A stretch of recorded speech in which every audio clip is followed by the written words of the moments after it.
Hey, everybody. I am back live, and today we're covering the Nolan Wells case.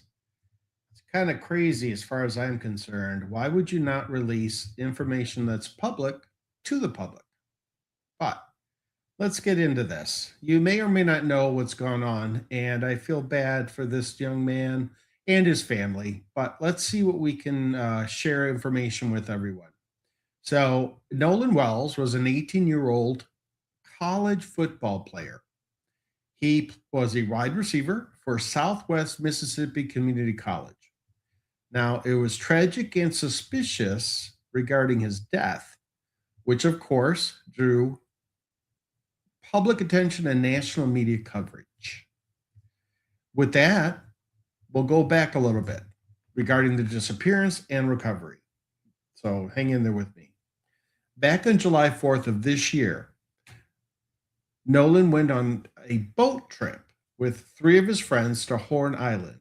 Now, Horn Island is a undeveloped barrier island off the Mississippi Gulf Coast. I think it's Paracoya, Mississippi. I don't know how to pronounce that word, but he was last seen on that island around 3 p.m. after being reported missing. His body was found in the water on the northwest end of Horn Island 2 days later, July 6th, which is a tragedy in itself.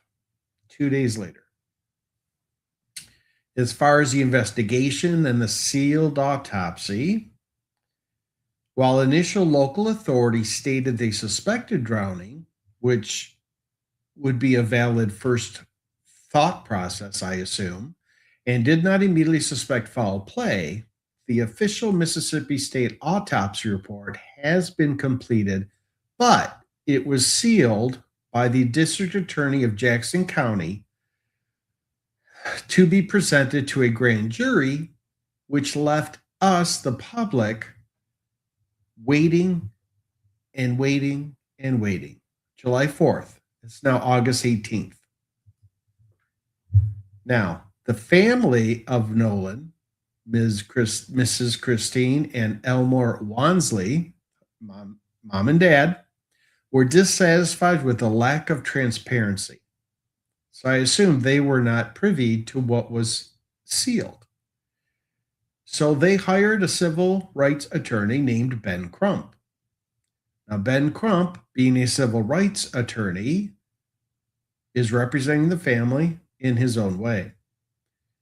Now, the body of Nolan was sent to Washington, D.C. for an independent private autopsy. That was due to the family's request via their lawyer, Ben Crump. The independent, which is also from that show we used to watch every holiday, pathologist ruled the cause and manner of death as, quote unquote, undetermined pending investigation, noting that non-accidental factors could not be definitively ruled out. Hey, Teresa, how you doing? Yeah, it's kind of glad that everybody's not coming in this month or last month or next month. Anyway, but I hear you will be. Interesting. Now, moving on to contradictory accounts and public scrutiny. Dun, dun, dun, dun. The friends that were on the trip with Nolan claimed there was an emergency with a sinking boat and that Nolan willingly chose to stay behind on the island with a girl. However, the family and their legal team has pointed out glaring contradictions in witness timelines, missing phone data, such as cleared Snapchat histories, which could be multiple reasons why they removed those, but some could be evidentiary in this case. And unanswered questions regarding why a conditioned athlete and swimmer would perish. Yeah, he was a wide receiver for a college football, so he was probably pretty fit.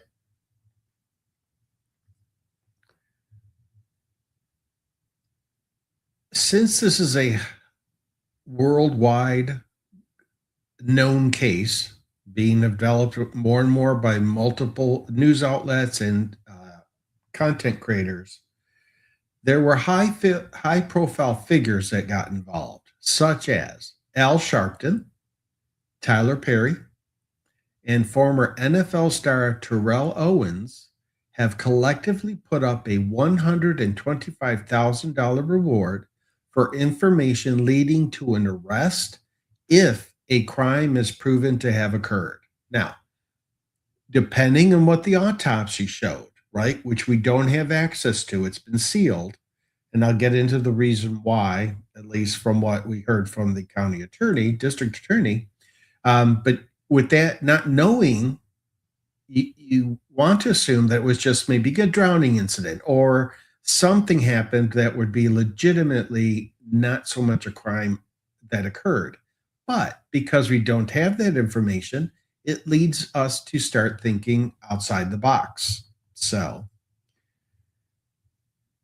this part I found very tough because although the parents are fighting for answers, Nolan's parents have faced a severe online backlash and coordinated harassment campaigns, including a wave of malicious one-star reviews on his mom's medical professional profile and hate mail sent to their home.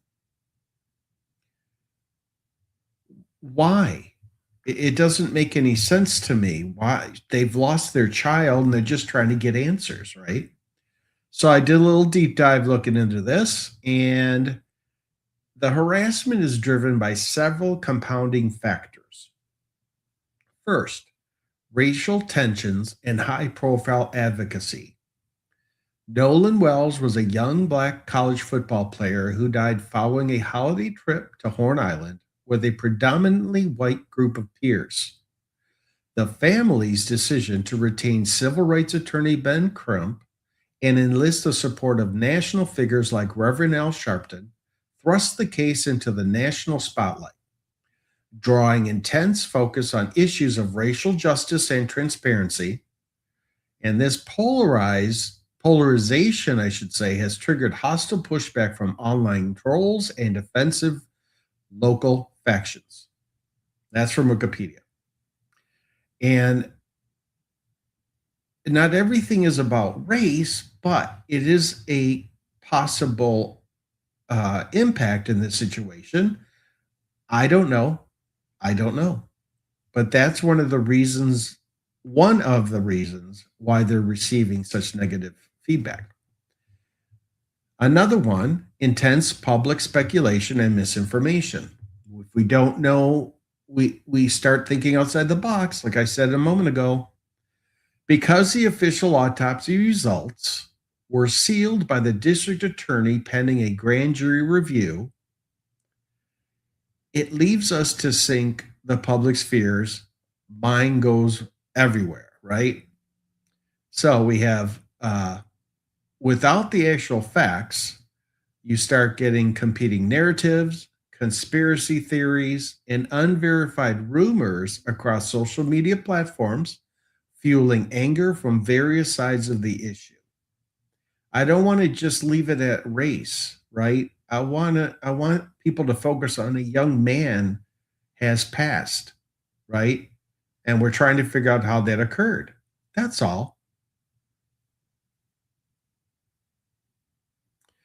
Teresa adds that the mother had said a fib and is unwilling to turn over the phone. Interesting. Hey, Sarah G, how you there doing? And Teresa also adds factors that resulted in his drowning: lack of drinking water, not eating any food the entire day, and maybe skipped breakfast, heat, saltwater, currents, high tides, alcohol, all kinds of things. Teresa makes some valid points here and points out a variety of factors that could have impacted how he ended up the way he did. She also mentions underwater drop off ledges, like falling in a hole underwater. It's kind of scary. You're right. I've been in Europe and I swam in the Mediterranean. I scuba dove. scuba dove, I guess. And the life that's underwater is just spectacular.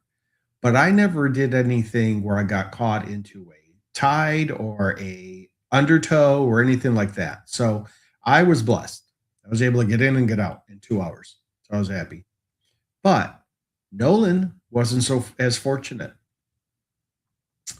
The third area I wanted that I researched is targeting the family for seeking accountability.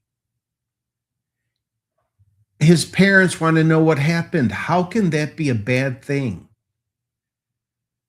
As the family aggressively pushed for transparency, which I would too, launching independent private autopsies, they have plural. I don't know how many there were. I know of one. Filing civil tech subpoenas and publicly questioning the initial handling of the investigation. Well, we've done the same thing with Nancy Guthrie. There's been a lot of negative feedback as far as the Pima County Sheriff's Department. But also remember, the FBI has been involved. The investigation is ongoing. So same thing here. It shouldn't be treated any different. I mean, if people made mistakes, they made mistakes. Call them out, admit it, move on. That's what I'm thinking, right? Coordinated tactics, as we talked about. Professional pages, abusive messages are frequently weaponized by internet trolls to harass grieving families and pressure them into dropping their public advocacy. That's just crazy talk. I'm sorry. I just don't get it, right? Why would you want them to stop? So, what I do have is the video that initiated on PBS, and I got it over on YouTube, which I'm going to share. It's the Ben Crump announces the preliminary findings from an independent autopsy in the unalive of Nolan Wells on July 21st, 2026, which is actually my mother's birthday. So it really struck me hard with that one. But it is what it is. So let's share that with you. I will go get this up there. Remove. And that. And I'm going to go bottom corner. There we go. Okay. So get a load of this if you haven't seen it already. I might not play it all, but it might be worth playing a lot of it. For that, we are honored to pause even for a moment to respond accordingly here at our National Convention. Momentarily, you will hear from renowned civil rights attorney Benjamin Crump, who will provide updates on the findings of the independent autopsy that was conducted in the death of Nolan Wells. Immediately following that, we will take questions from credentialed media.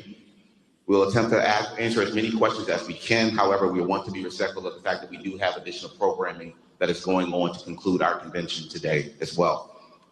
So we're asking that all press and media, if you're asking questions, please be concise, give your name, give your media credential, and we'll go from there. But before he comes, we will have the leader of the NAACP, President Derek Johnson, to give opening remarks. President Johnson.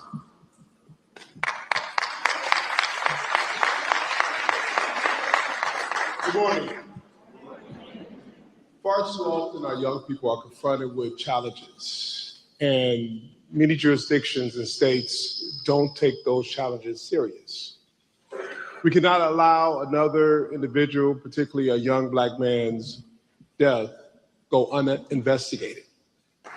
We have seen this happen over the years, not only in Mississippi, but across the country. It is unfortunate that our young people only seek to enjoy life, and as a result of participating in activities, no longer have life. Within NAACP, we take this and many other cases serious because every person matters. I want to thank the Mississippi State Conference, particularly Alicia Perryman, for working with the family and supporting the family on the onset. Because it's difficult to lose a loved one, it's even more difficult to navigate a process when all eyes are on you. and the pressure of balancing between grieving and navigating is upon you. And so within ACP family, this is our role, is to step in, to support when the families have an issue like this, and the local officials seem not to hold people accountable. It's unfortunate when you see news reports and law enforcement officials are repeating what individuals are saying as opposed to investigate the individuals who gave you the information, because you don't know who was involved or not involved. And so narrative matters in this case. And we're saying that in Nolan Wells' situation, the narrative should not be it was an accident before there was an investigation. The narrative should not be the words of individuals who went on a boat to the island with him, but they came without him, but with his cell phone, and you don't investigate those individuals. We're not accusing anyone of anything other than the state of Mississippi and local officials. We're accusing them of being derelict in their duties to follow up and to ensure that regardless of what happened, that there was a proper investigation so that this family and that community could be assured that if anyone was involved, they would be held accountable. And if it was truly an accident, that the families will have the necessary answers that any family deserves in this situation. I want to bring to the podium Attorney Benjamin Crump, a friend of mine who have stepped in to take the case and in support of the family to ensure that they get the answers that they deserve, and that local officials and anyone involved will be held accountable to this family, to that system, because we are all parents, siblings, to loved ones who should not be confronted with this reality. Attorney Crump.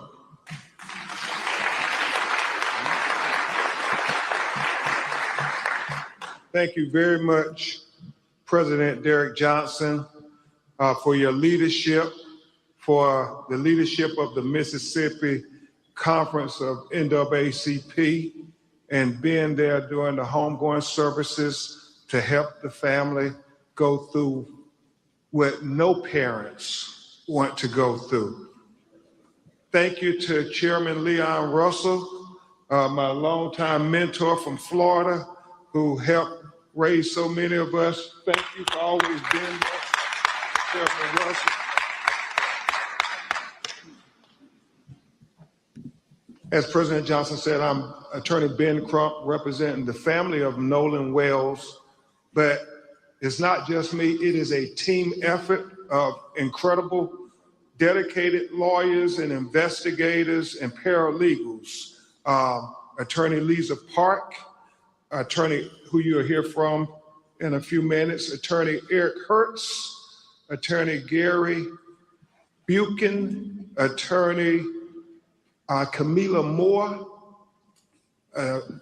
Cliff Jones, Jared Presson, Alan Williams, our whole team of people who are committed, as I said, President Johnson, on this ferocious search for the truth of what really happened to Nolan Wells. But before we begin to discuss the intricacies of the preliminary findings of the independent autopsy, we think it would be appropriate for you all to hear from the people who knew Nolan Wells best. So I believe this is where the parents are going to speak and maybe some friends, but I just thought I would pipe in there and let you know. Never heard of Ben Crump until the last two cases, as mentioned in the comments. So we will hear now. So they can thank you themselves and tell you about the trials and tribulations that they have been enduring since July 4th. July 4th will never be the same for them. I bring to the podium Nolan Wells' mother and father, Christine, and Elmore. Please give them a warm NAACP welcome.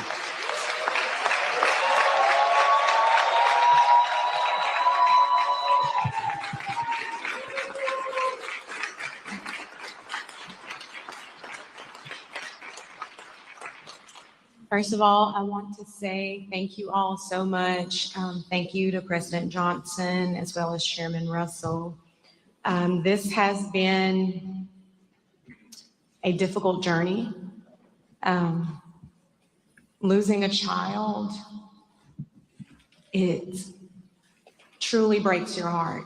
It is a pain that is just, you can't measure it. Especially someone like Nolan, who brought so much joy and light and life to everyone. You don't find too many genuine people like him. So to lose that light at such a young age under these circumstances has been absolutely difficult, which is why we've gone this route. There's so many people out in the public asking all of these questions, but the only question that we have is what happened to our son. That is the only question. We have consistently been degraded by the public. There's been questions about our parenting, our GoFundMe, this, that, and other. I've been called a racist. I am a healthcare provider, and I take my job very seriously. I love everyone. And it's been difficult for us, but we are leaning into our faith, leaning into one another, also leaning into all of you. There are not enough thank yous, not enough appreciation for what you guys have done for us. And we do, we love you from the bottom of our hearts. Thank you. And so it is our hope that our local authorities will do what they need to do, because us having the preliminary autopsy results and hearing nothing from them, it's heartbreaking and it's concerning, which again is why we are here, why we have asked for this help.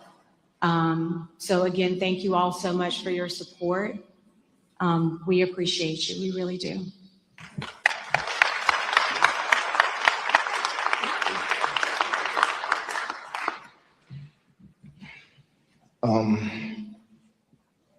Every day I wake up, it's a new challenge.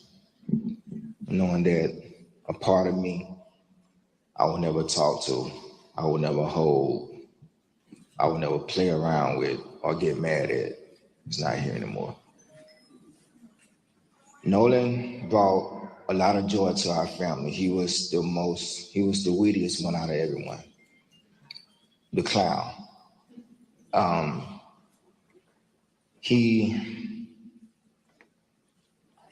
He loved to put in the work because he wanted to be the best. He wanted to make me and his mother proud, and we were so proud of him just for being the person that he was. He was loving. All his teachers knew him, but loved him. He walks in the room, his aura, you are automatically drawn to it. Never met an enemy. And if there were, they would eventually be friends, because they would eventually bond, and it's gonna be hard.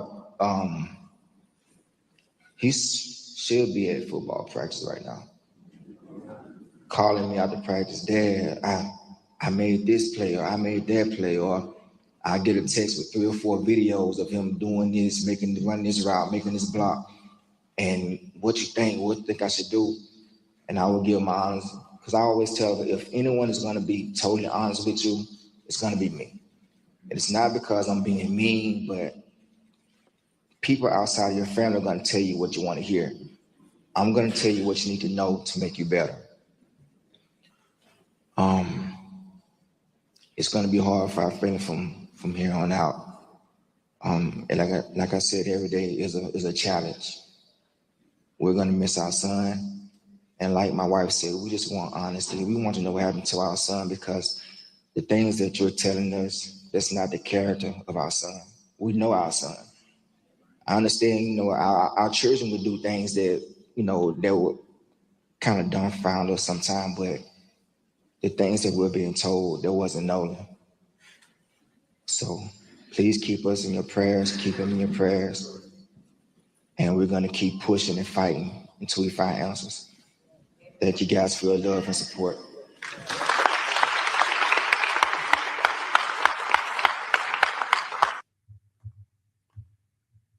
Okay, I'm going to stop there because I think we got a lot of information from that. We could tell that the parents are in pain, as anyone would. And as she said, the mother and the father losing a child is just not something that you're prepared for in any way, shape, or form. And no matter what race you are, it's the same pain. So keep that in mind for those that are out there making judgment calls, sending out harassing information, or causing any to spread various narratives. I just want you to be cognizant of that. It's the same thing with the Lindsay Clancy case, right? We can't jump to conclusions. We just can follow the information.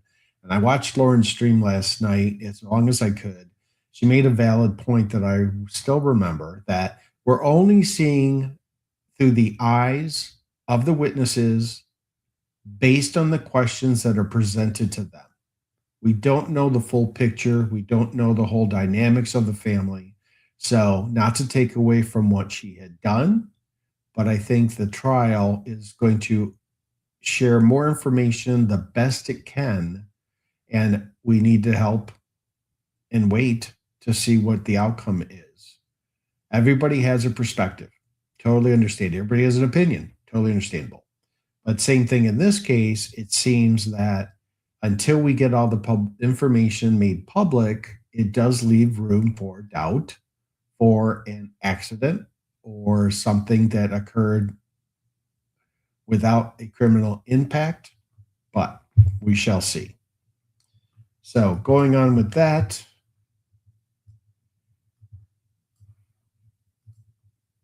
we also have the public court filings and legal actions that are underway. In the Jackson County Chancery Court, which is the estate and subpoenas, the estate administration petition filed on July 20th, day before the 21st, in the Jackson County Chancery Court by Nolan's mother, Christine Wansley. This petition was open to establish her as the administrator of his estate, explicitly noting that the estate consists of claims for damages resulting from his unalive, laying the groundwork for civil litigation. Then we have the social media and text subpoenas filed on July 28th by Mississippi attorney Gary Bufkin. He was working alongside the civil rights attorney Ben Crump. These legal subpoenas were issued to major platforms including Snapchat, WhatsApp, TikTok, Meta, and Life 360, as you recall, the Life 360, compelling them to preserve and turn over digital records, account information, chat histories, to investigate potential data deletion on his phone. We've heard it in many cases recently, right? The phones tell 1,000 words, and whether you think you deleted it and it's gone forever is not always the case. Next, we have the legal notices of intent to sue, which is the spoliation letters. And I just want to make sure that you understand what a spoliation letter is. It's a notice or evidence preservation letter. It's a formal legal demand sent to an opposing party or third party, instructing them to preserve and protect all physical and digital evidence related to a potential or pending lawsuit. In high-stake cases like Nolan's investigation, attorneys use these letters to target crucial digital trail data before it can be deleted, overwritten, or lost. Now, there's a plethora of information out there that I find offensive on multiple social media sites. So if that's out there, then nothing else should be held deleted. Just saying. Preventing evidence destruction, that's self-explanatory. Party receives a spoliation letter. They have a strict legal duty to preserve the requested items. And severe court penalties. If a party or third party ignores the letter and deletes or destroys the evidence after receiving it, the court can impose heavy sanctions. This can include financial penalties, court orders, or instructing a jury to assume that the destroyed evidence would have proven the opposing side's case. That's harsh. That's powerful, right? If a judge directs the jury to keep that in mind, that says a lot, I think. So,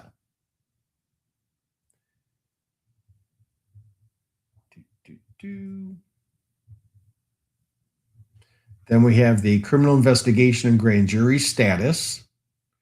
The Mississippi State Medical Examiner's autopsy report remains officially sealed to the public by Jackson County District Attorney Angel Myers McLarath. The grand jury timeline. People have been asking about when's it going to occur? Is there a date? How long is it going to take? Things along those lines online. District Attorney has stated that all non-natural, non-accidental vehicle deaths in the county are routinely presented to a grand jury once the investigative files are fully compiled. There is no rigid public calendar date set yet for the grand jury while officially review the case, as investigators are awaiting final forensic and toxicology components, which Teresa's been mentioning several times in the comments. And the toxicology components are going to be enlightening one way or the other, right? Nothing in the system, something in the system, what's in the system, meaning Nolan. So we shall see, right? I do want to say and bring you up to speed as far as current statuses. Stepping back to July 22nd, the independent findings and ongoing scrutiny, right? Let me just check out some of the comments.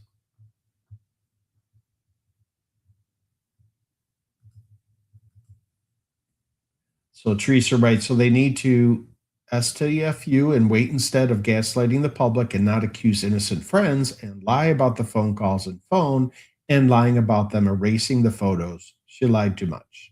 I believe that's directed to the mother, so we shall see if that actually comes out in court or in the litigation, that kind of thing. And Sarah, yeah, it's been in the news, obviously, just since July 21st, or 4th of July, I should say, when the accident occurred.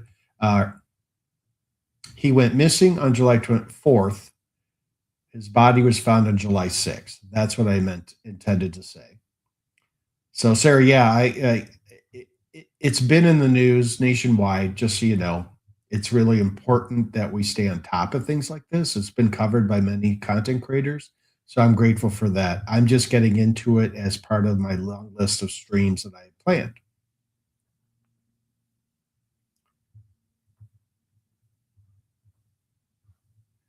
Wow. Teresa adds, the internet has created fake AI videos and audio and spread them far and wide. It is vile. You're right. It's not something that, it's like spreading a rumor that's not true. It's a horrible way to do it.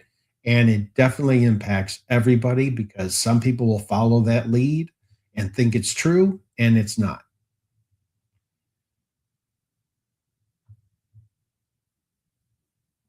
Yeah, there are a lot of people that are gullible, Teresa. Or Sarah, you're right. It's a valid point.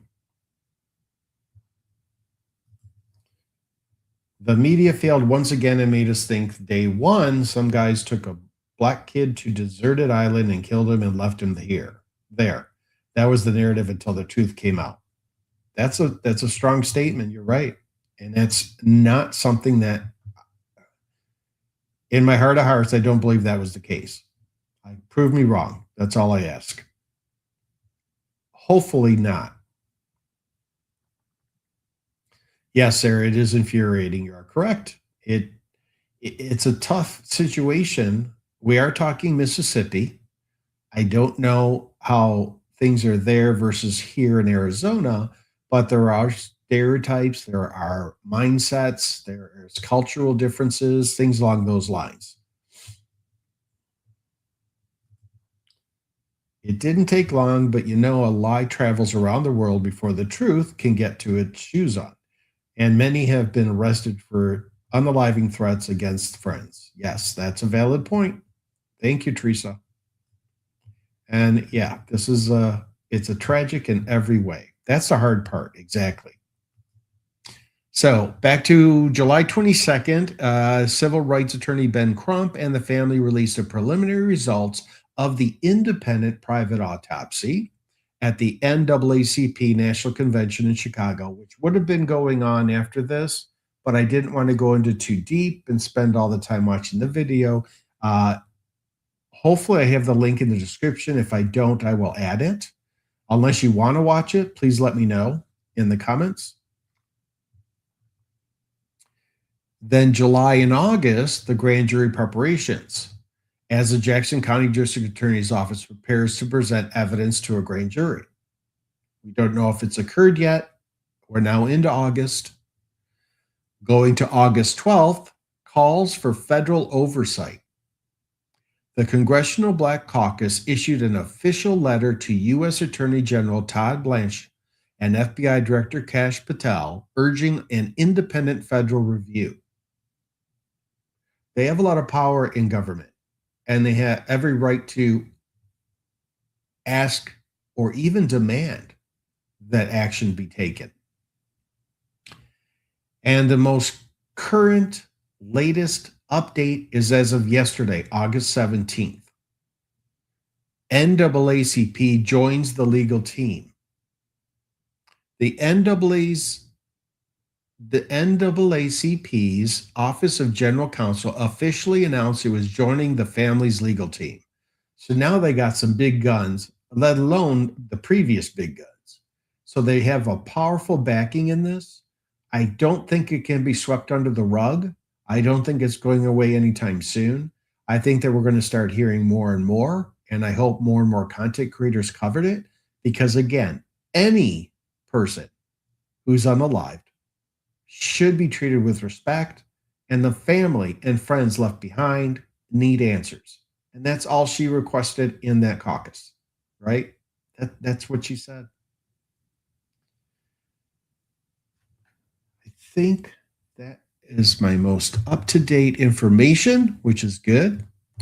Let me share this one. It was a party island with adults like a sandbar in the ocean on July 4th and packed. No shade, no place to hide. Dehydration. If you see aerial views and currents, it's dangerous outside of the cove. Yes.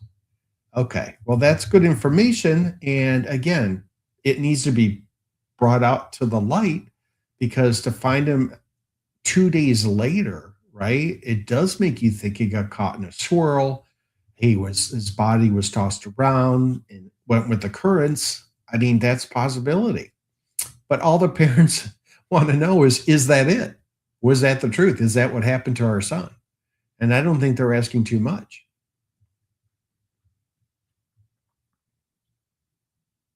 Yes, I do believe what I looked at is Horn Island is small and narrow, but it is a party place. So you would think everybody would enjoy themselves. And I do believe there's more than just a few friends and two guy friends and him. I think there's an article about a girl that he stayed back and while they were dealing with a sinking boat. Let me go back.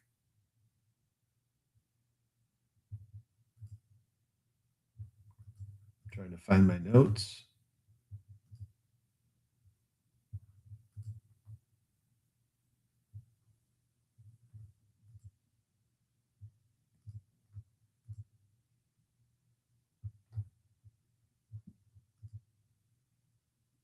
It's in there. I think I spoke about it earlier, so that's good. Sarah makes a valid point. Now, if it is an accident, nobody will believe that because of this show they are putting on. It does make you stop and think. It's a challenge either way, right? If you stay quiet and let the process go forward, it might not, right? But you need to bring things out to the light and discuss it. And it's hard to say. If I were the parent of my child, if I was a parent who lost my child in a situation like this, and I'm not being told what happened immediately after the autopsy, as it was sealed, right? It just seems like at least the family should be made aware of what's gone on and give them a little bit of peace. That's just how I feel. I don't understand the laws and regulations of Mississippi. I don't think they're across the all states, but it is what they follow their laws there. And this is, I guess, the way the district attorney handles these types of cases, as stated earlier.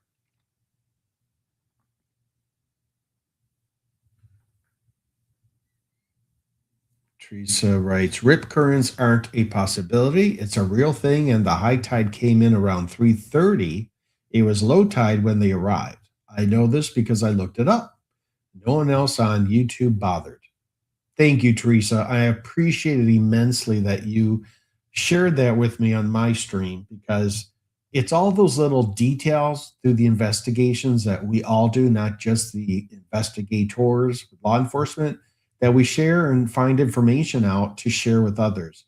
And it's factual. You looked it up. You researched it. You didn't just pull it out of the top of your head, we'll say. And the tox tests are an issue because alcohol in your system changes over a few days with a body in the water. Interesting. Does it break down if it's in your body, or does it cause your body to react differently after it's unalived? That's all I can think of. So if you'd like, let me play the, well, I don't want to play the rest of it because it is an hour-long caucus or convention, and I don't know how far it would go into. So I'll just put the link in the description. So I think that would be, well, good enough for everybody who wants to go watch the rest. When I do a follow-up on this, I may play the rest of that. I'll clip it so that way we can see it. Okay, so Teresa answered my question. If a body is in the water, alcohol levels can increase over a few days and ferments. So that would impact the body and what's the autopsy, what they found. So just those 2 days. And that's a valid point too, Teresa. Plus, bacteria and fungus can ferment tissues and glucose, so it might look like he was more drunk than he was. And also, when the heat is up and you're dehydrated, but you're drinking alcohol, right? If he was and how much, it can be, it could look like you could act more drunk, right? Because you're low on fluids, except for the alcohol. It gets in your system and you're dehydrating, that kind of thing. And it's not a good situation. So, and I believe Teresa wrote in a comment earlier that there's no coverage, there's no shade or anything on the narrow island. So, oh, okay, Sarah, thank you. I appreciate that.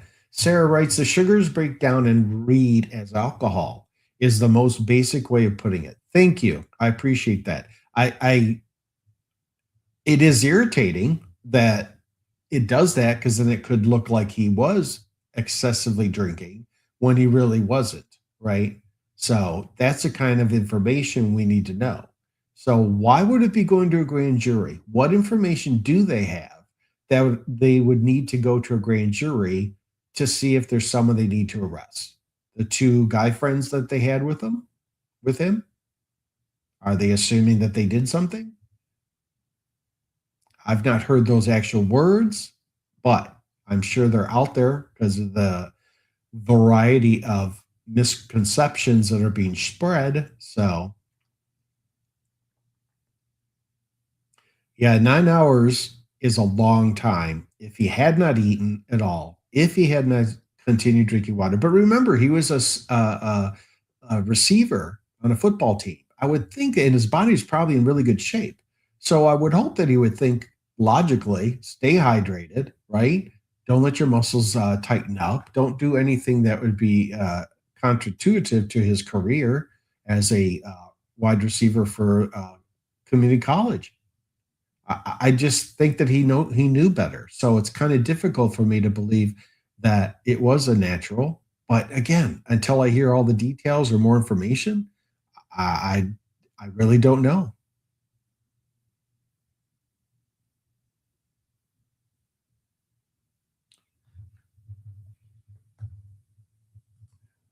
Teresa, the only time I briefly passed out was due to dehydration in the desert, and it didn't take much booze end of day, and I did eat. Makes a difference. I know that food in the tummy makes a big difference. Sarah adds, I would assume he didn't smoke since he was a college athlete, the green stuff. Yeah, we don't know. That's what the toxicology report will show on that day, right? Or from that point forward. But the past, we don't know what might come up or what people might say. And like we're talking close friends in college and things like that, that he is friends with, you know.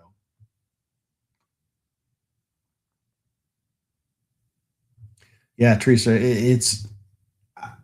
we don't know, but it'd be hard for me to believe that he was doing any kind of drugs because we know from a variety of sports figures that they get tested consistently.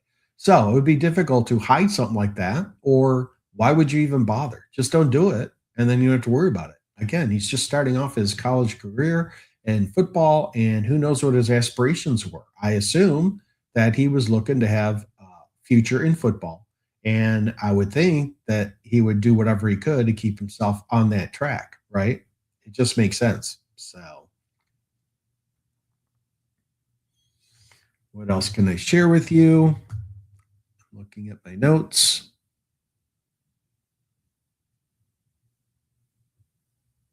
So, the biggest news, latest news was the fact that the NAACP has joined the legal team as of yesterday. They announced it. And we shall see more and more news coming up on this. I assume others will be streaming this topic as it moves forward. And definitely, if the grand jury gets held or has been held, the results should come out relatively soon after. Meaning, was there a crime committed and who committed it? And that'll hit the news. If there wasn't, then that they find that there was no criminal intent involved, then it'll just treat it as an accident type thing, I guess. Right.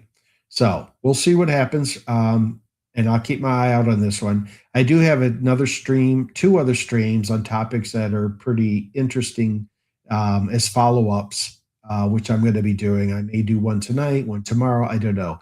But definitely I want to get these in because I have a schedule that I'm doing. But these popped up on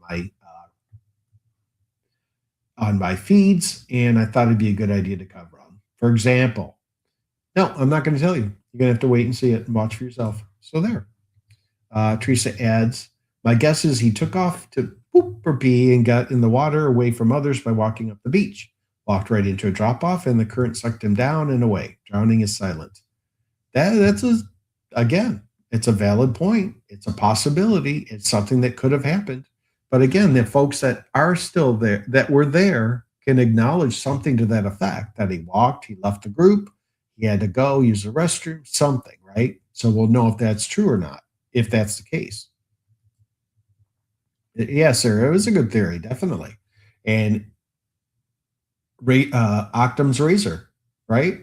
We know about that. The simplest explanation is usually the truth, right? So we shall see what happens. So with all that, I want to thank you all very much for joining me today. And I hope you can join my next couple streams. And we shall see you again soon. Thank you, Sarah. Thank you, Teresa, for all the comments. Much appreciated. And if anybody has any questions, comments, concerns after the fact that are watching or lurking or whatever you want to call yourselves, please leave them in the comment section so I can follow up with them. Okay? Thank you so much. And hey, D'Angelo, how you doing?